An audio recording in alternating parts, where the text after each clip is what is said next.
ሰላም ጤና ይስጥልን ክቡራትና ክቡራን የዩቲዩብ ቻናል ቤተሰቦች፣ አሁን የተሰሙ ሰበር መረጃዎችን ይዤ ቀርቤያለሁ። በርከት ያሉ መረጃዎች ዩቲዩብ ላይ ሲጫኑ ቀድሞ ለእናንተ የማስታወቂያ ምልክት ወይም ኖቲፊኬሽን እንዲደርሷችሁ ዩቲዩብ ቻናሌን ሰብስክራይብ በማድረግ የደወል ምልክቷን መጫን አትዘንጉም። ወደ ሰበር መረጃዎቹ ስናቀና በቀዳሚነት ወደ እናንተ ጆሮ የሚደርሰው የአሜሪካው ፕሬዝዳንት ዶናልድ ጄ ትራምፕ ኢራን በይፋ እጅ ለመስጠት ወስናለች፣ ኒውክሌሯንም ሙሉ በሙሉ ለማውደምና ወደ አሜሪካ ለመላክም ወስናለች፣ በ24 ሰዓታት ውስጥም ስምምነት ይፈረማል ከኢራን ጋር በማለትም ተናግረዋል። ነገር ግን ፕሬዝዳንት ዶናልድ ጄ ትራምፕ እንደተለመደው ይህንን ቢሉም የኢራን ባለስልጣናት ደግሞ ትራምፕ ስለምን እንደሚያወሩ አናውቅም፣ ከመረጃው ይልቅ ስራ ምኞታቸውን እያወሩ ነው የሚመስለን ስትል ኢራን ውድቅም አድርገዋለች። ይህንን ሁኔታ በከፍተኛ ሁኔታ በመገናኛ ብዙሃን በፊት ለፊት ገጽ መነጋገር ይሆናል። ዝርዝር መረጃውንም የማስደምጣችሁ ነው የሚሆነው። በሌላ በኩል ደግሞ ኢራን በተመሳሳይ የአረብ ሀገራቱን ከማናቸውም ስህተት ታቀቡ፣ በተለይ ደግሞ ዩናይትድ አረብ ኤሚሬትስ መሬትሽን አሜሪካም ሆነ እስራኤል በግዛትሽ ጋብዘሽ እንድታጠቃ መንገድ ከሆንሽ ከፍተኛ ውድመት ይደርስብሻል ስትል ኢራን ማስጠንቀቂያም ስትሰጥ፣ በተመሳሳይ የተባበሩት አረብ ኤሚሬትስ ደግሞ ምንም የምፈረው የምሸማቀቅበት ወደኋላ የምልበት ነገር የለም ስትል ግንኙነቷን እንደምትቀጥል እንደማታቁም የተባበሩት አረብ ኤሚሬትስ ጠንከር ባለ መግለጫዋ ገልጻለች። ውጥረቶች አይለዋል። በዝርዝር ይሄንንም ጉዳይ የማጋራችሁ ነው የሚሆነው። በሌላ በኩል በሆርሙዝ ቀጠና ውጥረቶች የተባባሱ ሲሆን በውጥረቱ ጉዳይም አሁን ደግሞ ፈረንሳይም ገብታበታለች። ፈረንሳይ ቻርለስ ደንጎል የተሰኘውና ግዙፍ የሆነው አውሮፕላን ተሸካሚ የጦር መርከቧን ወደ ባህረ ሰላጤውም ልካለች። ሁኔታዎች ውጥረቶች እየተባባሱ ነው። ዝርዝር መረጃውን ላስደምጣችሁ ነው። አብረን እንከታተለው።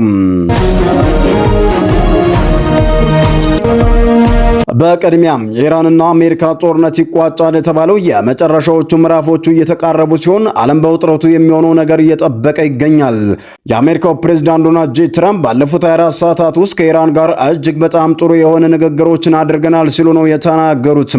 የአሜሪካ መገናኛ ብዙሃን አክሲዮስ የዜና ወኪልና ሲኤንኤን ባወጡት ሰፊ ዘገባ ሊፈረም የተቃረበው ስምምነት ባለ 14 ነጥብ የመግባቢያ ሰነድ ወይም ኤምኦዩ ሲሆን ዋና ዋና ይዘቶችንም በተመለከተ አንደኛው የጦርነት ማቆም አዋጅ ሲሆን ስምምነቱ እንደተፈረመም ጦርነቱ በይፋ እንደሚቆምና ለ30 ቀናት የሚቆይ ዝርዝር ድርድር እንዲጀመርም ያዛል።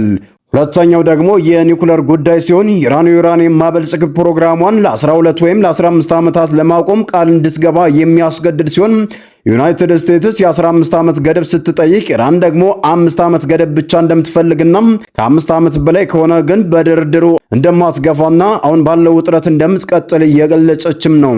ሌላኛው ደግሞ የንብረትና የማዕቀብ ጉዳይ ነው። አሜሪካ በዓለም ዙሪያ የታገዱ በቢሊዮን የሚቆጠሩ የኢራን ገንዘቦች እንድትለቅና ማዕቀብን ሙሉ በሙሉ እንድታነሳም ያስገድዳታል። ሌላኛው ዋናው ነጥብ ደግሞ የሆርሙዝ ባህረ ሰላጤ ነው። ስምምነቱ እንደተፈረመ ሁለቱም ወገኖች በባህረ ሰላጤው ላይ የጣሉትን እገዳ በፍጥነትም ያነሳሉ ይላል። ፕሬዝዳንት ዶናልድ ጄ ትራምፕ በፒኤስ ኒውስ ላይ ቀርበው እንደተናገሩት ከሆነ ኢራን የበለጠ ዩራኒየም ክምችቷን ወደ አሜሪካ እንድታጓጉዝና ከመሬት በታች ያሉ የኒውክሌር ተቋማቶቿንም ሙሉ በሙሉ ስራ እንድታቆም አሜሪካ ጫና እያደረገች ነው ብለዋል።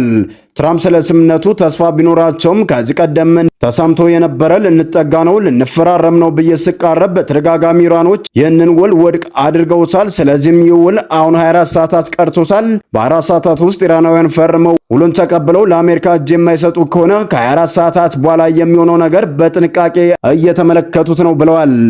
ወይ እጅ ሰጥተው ሁኔታውን ተስተካክሎ ያላቸውን የዩራኒየም ክምችት አራግፈውና የኒውክሌር ማብላላት ሂደታቸውን ለ20 ዓመታት እንዲያቋርጡ ለአሜሪካ ቃል ገብተው እጅ ይሰጣሉ፣ አሊያ ደግሞ ፈንጂ ይዘው ይገጥሙናል ሲሉም የተለመደ ዛቻቸውን አሰምተዋል። ስትራቴጂካዊው የሆርሙዝ ባህረ ሰላጤ አሁንም በዓለም ትኩረት ማዕከል ሆኖ ቀጥሏል። ይህ በእንዲህ እንዳለም ፈረንሳይ በሆርሙዝ ውዝግብ ጉዳይ እጇን ማስገብታለች።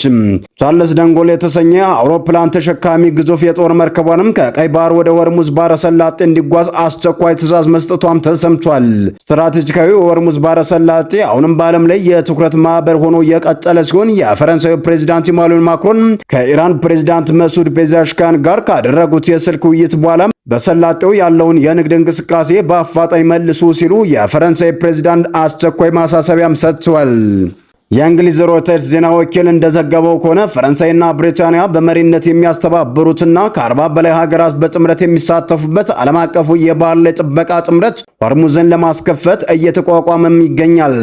የፈረንሳይ መከላከያ ሚኒስትር ዛሬ ሌሊቱን ባወጣው መግለጫ እንዳስታወቀው ደግሞ ቻርለስ ደንጎል የተሰኘውና የፈረንሳይ ግዙፍ አውሮፕላን ተሸካሚ የጦር መርከብ በቀይ ባህርና በሜዲትራኒያን አካባቢ አድርጋ ወደ ሆርሙዝ እንድትጓዝ ትዕዛዝ ተሰጥቷታልም ተብሏል። ፕሬዝዳንት ማክሮን ለጋዜጠኞች ሲናገሩ የሆርሙዝ ባህረ ሰላጤ እገዳ መቀጠሉ በዓለም ኢኮኖሚ ላይ እየደረሰ ያለው ጉዳትም ከቁጥጥር ውጭ እየሆነ መጥቷል በማለት የገለጹ ሲሆን ከባድ የሆነ አጥፊ ማዕበል ውስጥ ነው ያለነው፣ ይህንን በአስቸኳይ ካልፈታነው በስተቀር ለሰው ልጅ ጥፋት ነው ብለውታል።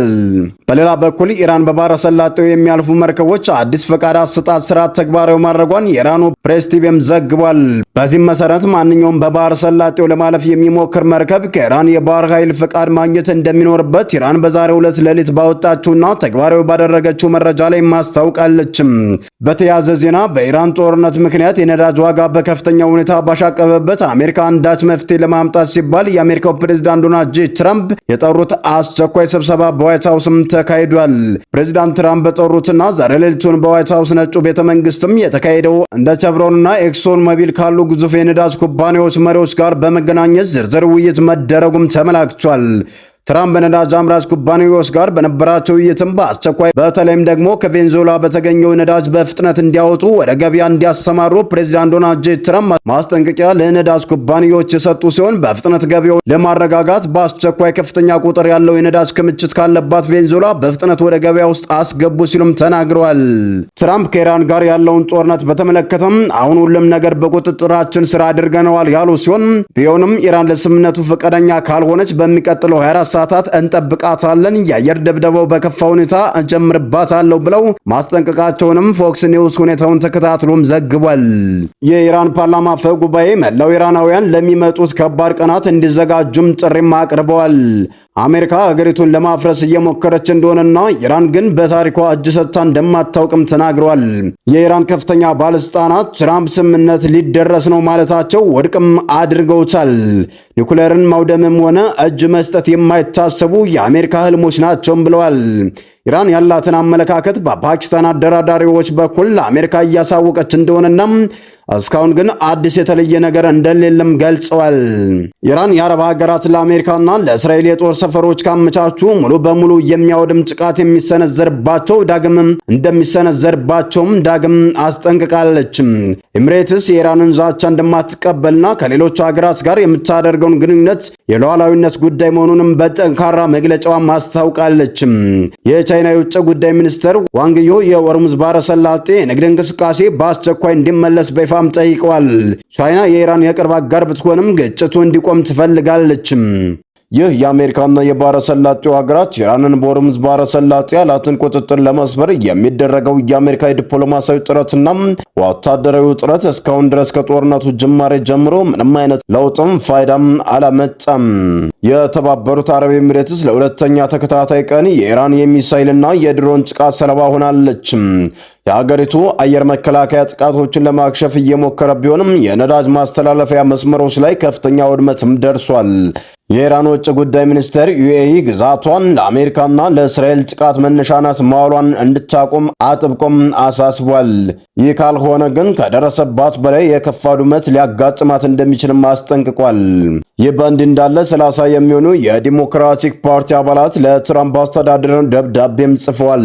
ኢራን የኒኩሌር ባለቤት እንዳትሆን እየታገልን እስራኤል ያላትን የኒኩሌር አቅም ግን አሜሪካ ለምን ደብቃ ትይዘዋለች የሚል ጥያቄም አንስተዋል። እስራኤል ከ80 እስከ 90 የሚደርሱ የኒኩሌር ጦር መሳሪያ ባለቤት እንደሆነችና 30ዎቹ ዝግጁ የሆኑ የኒኩሌር ፈንጆች እንደሆነም ተገልጿል። በተያያዘ መረጃም ወደ ሀገር ውስጥ መረጃዎች ስናልፍ በትግራይ ክልል ተካሂዶ በነበረው ጦርነት ምክንያት ፈርሶ የነበረው ምክር ቤት ዳግም በመሰብሰብ የህወሓት ሊቀመንበር የሆኑት ዶክተር ደብረጽዮን ገብረ ሚካኤልን የክልሉ ፕሬዝዳንት አድርጎ መምረጡን ይፋ አድርጓል። ይህ ሹመት የተሰጠው የፌዴራል መንግስቱ የሌተናል ጀነራል ታደሰ ወረደን የስልጣን ቆይታ በአንድ ዓመት ባራዘመ ማግስት ነው። ጀነራል ታደሰ ወረደ እኔ ስልጣን ላይ ያለው ሌላ ፕሬዝዳንት መሾም አይቻልም በማለት ከፍተኛ ማስጠንቀቂያም ሰጥቷል።